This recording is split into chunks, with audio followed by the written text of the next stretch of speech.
Hey everybody, this is my waterfall tank, although at the moment you'll notice we don't really have much of a waterfall going on. So that's my project for this evening, come in and do a little bit of maintenance here on the waterfall tank. So I thought I'd shoot a little before and after video. It's not going to be anything too elaborate, but we will have a look at it, how it looks now, and then I'll get some work done on it and we'll have a look at what it looks like on the other side when I'm finished. So the water is nice and tannin stained and muddy and cloudy or whatever it gets. I know it gets tannin stained, but it also must get physical dirt or suspended detritus in the water from somewhere, whether it's coming from the fish waste or it's coming from the decaying wood or little bits of the potting soil and topsoil and stuff that I have mixed around in various places up here. It's not much, but it is in there. Regardless, my filter gets clogged up in this tank very, very quickly. Just a matter of a few days, and then the filter is so clogged up that this waterfall becomes just a trickle. It should be flowing fairly vigorously. This pump optimally will pump 400 gallons an hour, and that actually moves quite a bit of water through this waterfall. So we're going to do that. We're going to get the filter cleaned out. That's a matter simply of pulling the wad of filter material out and then stuffing a new wad of filter material back in. You can probably have a look at it if we come around here to the side.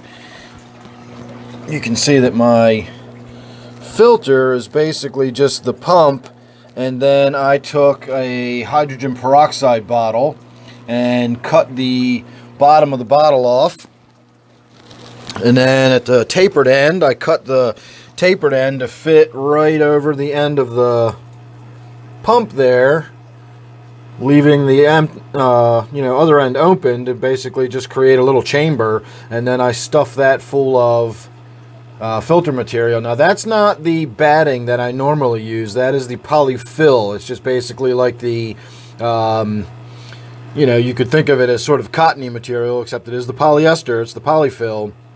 But it's just a big bag of fluff, and I just shoved a handful of it in there, and it's only been a couple days, and you can see how much is in there. That's, it's all ice cream coned out the top of it. I've got so much of it in there, and I'm still so clogged up that within just a couple of days I've got the water barely flowing through this tank again.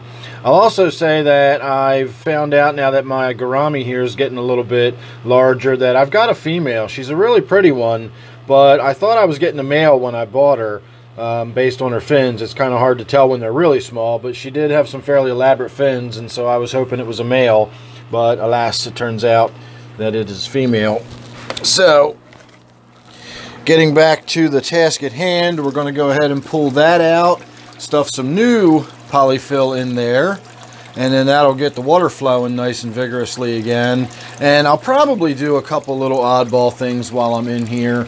If you'll notice this right here, it's rooted in down here where it's grown into it, but it's got all this green algae and stuff growing on it. So I'll probably cut this off here, get rid of this hanging section altogether, and then just leave this little rooted in section down there in the bottom like that, and then we'll have a whole separate plant growing out of that.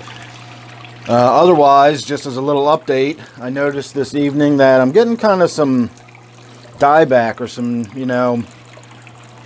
I guess it's not getting enough water, or it's getting too much light without the water being on it right there directly.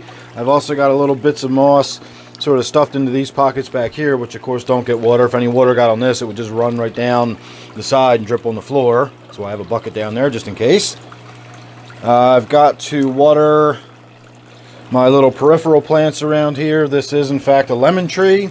It's going to be a few more years before we see any lemons on it, but I am actually doing a long-term experiment. I want to see if I can actually produce a fruit, that takes a high intensity, high amount of light to produce a lemon.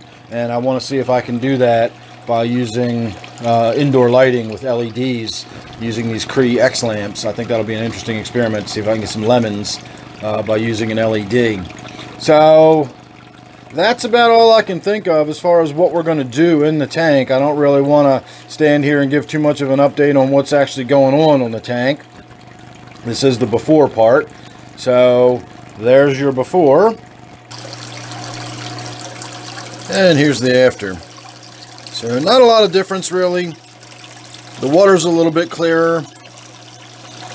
And I misted everything down. I spritzed and sprayed into the corners where some of the plants back there don't necessarily get so much light. I did remove that little piece of hanging creeping Jenny that I was talking about.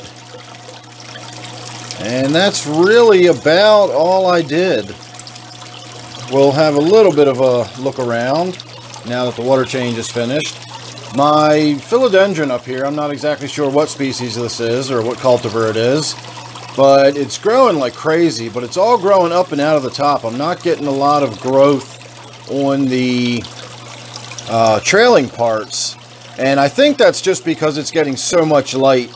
These plants typically grow in homes and offices, and they get indirect sunlight, or they even get just overhead fluorescence from office lighting or interior lighting, and they can survive and they can do well enough on that, but it's very low lighting, and as a result they send out their runners and they get to be, you know, sort of leggy and strung out the way plants do when they're looking for light. When it's got more light than it can possibly use, it grows really compact and dense, and that's what we're seeing here. If we actually come over and look into it, you can see it's all growing, you know, over towards the light, but look at all the new growth in there. It's just going nuts. So it's doing really well. It's just not doing what I was hoping it would do. I was hoping it would sort of grow down this side and give me a little bit of coverage to sort of break up that hard line right there, but I don't mind it too much. That doesn't look too bad on that side. This is the side I really need to get something like that going on. I did have some dead nettles in a planter on the back side of this, and that was flowing over and hanging down, and I really wanted to sort of cover this broken end of this branch that I've got sticking in here, but the dead nettles died off, and there's nothing I can really do this time of year to replace them. I might go out and once the ground's not frozen and see if I can dig up a clump of just where the roots are, and if I bring them in and warm them up, maybe we'll get some growth, and it'll, you know, it'll basically mimic springtime, and I will be able to get some of those dead nettles up and going. In the meantime, I'm just waiting for some of my dead nettles over here to do well enough that I can make a transplant. Of course, by then it'll probably be springtime anyway, and I wouldn't, you know, I could just go get them out of the yard. So I also spritzed down my moss here. You can see where this end of the moss actually gets the water and stays nice and green, and then up here tends to get browned out just because it doesn't get any real direct water on it at all. It just basically lives off the humidity, and then once every day or two, when I think about it, I come in here and I go ahead and I give a little spritz and a spray.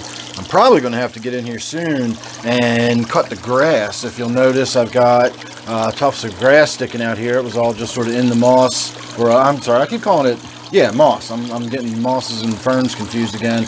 It was in the mosses when I brought them in, so I've got all kind of little oddball flowers and plants that are popping up right over here. You'll notice I got a few clovers that are sticking up. I have no idea what this little plant right there is.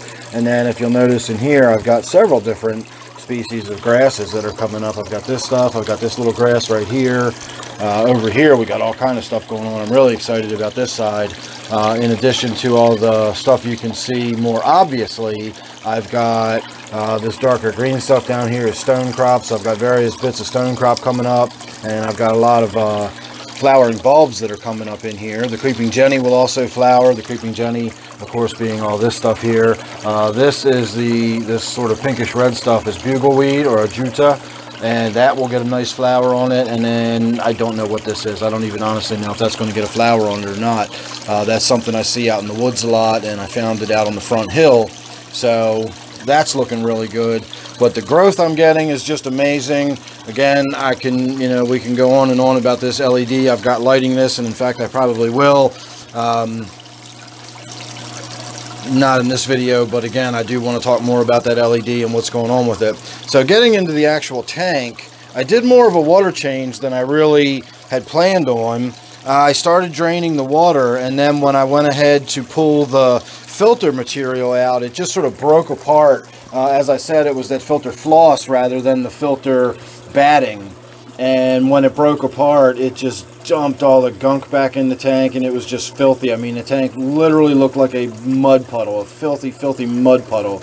And so I drained about half the water and I topped it back off. And I can't drain it too low because if you notice, this water sprite here has grown up through all that stuff, and as the water level drops, it pulls on it, and I don't want to really pull it out of there. I like the way it looks natural growing up through there, and so I can only lower the water about 4 inches, and then I topped it off, and then I lowered the water about 4 inches, and I topped it off, and I did that 4 times, and I guess maybe I brought the water level down to about here, maybe a little more than 4 inches.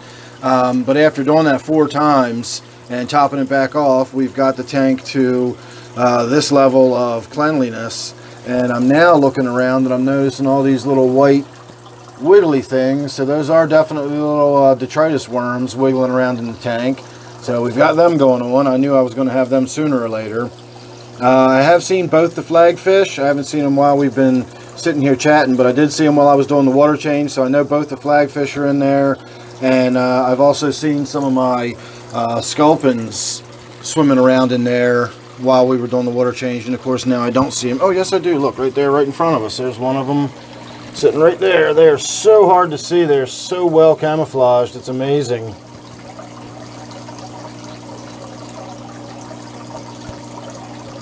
Really neat looking fish. And I love my little frogs. That almost looks like something out of a Jaws movie, with my gourami lurking in the darkness back there, getting ready to come creeping out of the depths. So there you go, everybody. Not a real comprehensive discussion about the waterfall tank, but a pretty good look at what's been going on as far as just giving you an update on how it looks and the growth I'm getting. I'm really excited about the flowers and the flowering bulbs that we should be getting very soon. I should have a nice early springtime going on here in the basement, although it already looks kind of like summertime when you really think about it. But we will be getting some spring bulbs, some snowdrops, and maybe some other bulbs that I'm not sure what they're called, but I know they're early spring bulbs, and hopefully we'll be seeing them in the fairly near future. So thanks for watching this one. Make sure you're subscribed, and don't forget, of course, this is my waterfall tank. So thanks again, and I'll see you real soon in the next one.